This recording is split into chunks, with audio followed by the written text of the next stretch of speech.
स्वागत है आपका एक महत्वपूर्ण वीडियो में। 13 अगस्त 2025 को एक लेटर जारी किया गया ईसीएस की ओर से और जिसमें कि बहुत ही महत्वपूर्ण जानकारी दी गई है। तो इस वीडियो में हम डिटेल से जानेंगे। यहाँ पे आप देख पाओगे 13 अगस्त 2024 को ये लेटर जारी किया गया है, जिसका सब्जेक्ट है कि policy on period action for treatment in non empanelled hospital listed procedure. गैर जो इम्पैनल्ड हॉस्पिटल हैं, नॉन इम्पैनल्ड हॉस्पिटल हैं, उनमें उपचार के लिए पूर्व स्वीकृति पर नीति और यहाँ पर सूचीबद्ध प्रक्रिया उसके बारे में बताई गई है। पहला जो पॉइंट है कि please refer to the SOP on treatment management in ECHS dated 28 September 2018, यानी कि एसओपी जो standard operating procedure treatment management के बारे में बताया गया है, जो कि 28 सितंबर 2018 को जारी किया गया है, एक एसओपी है।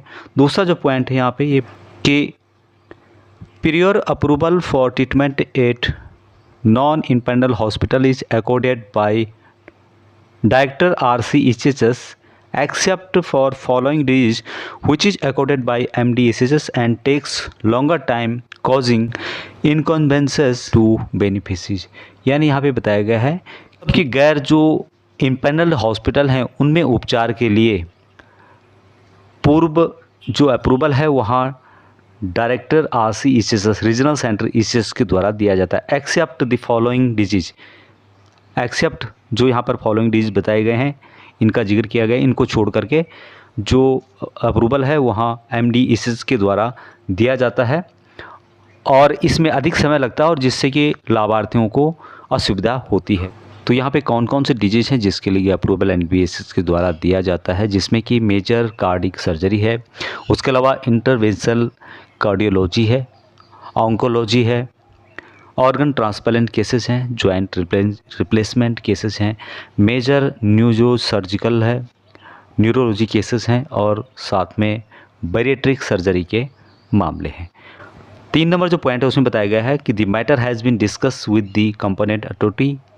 It has been decided that the permission for all CGSS listed treatment implant among a group of disease except liver, heart and lung transplant and bariatric surgery will also be accorded by director RC ECHS। तो यहाँ पे बताया गया है कि जो सक्षम प्राधिकारी हैं उनके साथ चर्चा की गई और यह निर्णय लिया गया है कि लीवर, हृदय एवं फेफड़े के प्रत्यारोपण और बैरिएट्रिक जो सर्जरी होती है उसको छोड़ करके सभी सीजीएसएस सूचीबद्ध रोगों के उपचार या फिर प्रत्यारोपण की अनुमति भी निदेशक आरसी ECHS द्वारा दी जाएगी।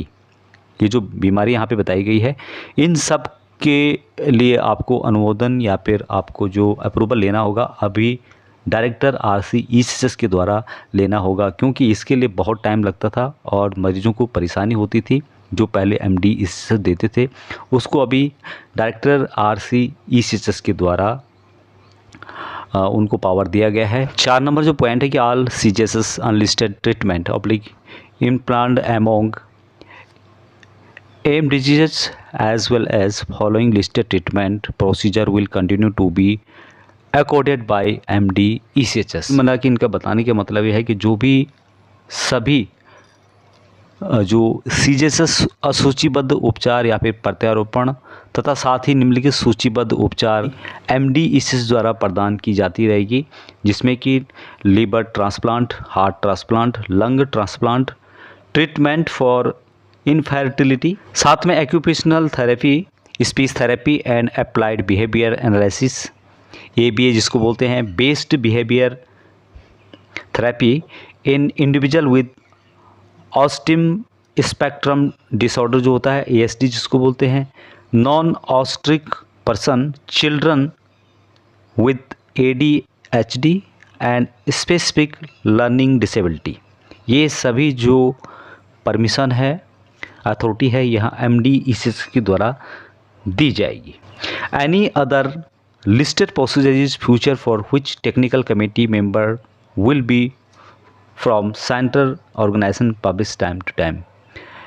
बहुत से में यदि कोई अन्य सूचीबद्ध प्रक्रिया जिसके अंतर्गत जो टेक्निकल टीम है वहाँ यदि रिकमेंडेड करती है तो उसके बारे में आपको टाइम टू टाइम पब्लिश किया जाएगा, इन्फॉर्मेशन दिया जाएगा।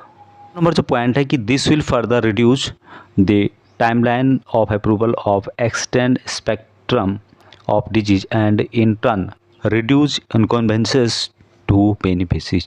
यानी कि विभिन्न रोगों के अनुमोदन की जो समय सीमा है उसको कम कर दी जाएगी तथा परिणाम स्वरूप लाभार्थियों की असुविधा यहाँ पर कम होगी। अप्रूवल किया गया है MDHSS के द्वारा और यहाँ जो लेटर है यहाँ पे देख रहे होंगे आप लोग, लेफ्टिनेंट कर्नल जो कि ज्वाइंट डायरेक्टर मेडिकल हैं फॉर MDHSS श्रीकांत कुमार, उनके द्वारा साइन किया गया। तो ये था महत्वपूर्ण। कुल मिला के इस लेटर में बताया गया कि काफ़ी ऐसी बीमारियां हैं जिसके पहले MDHSS का अप्रूवल ज़रूरी था।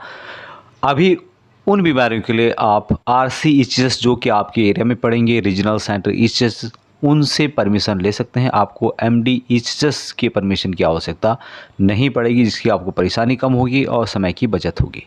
पूर्ण लेटर अभी तक इतना ही। जय हिंद।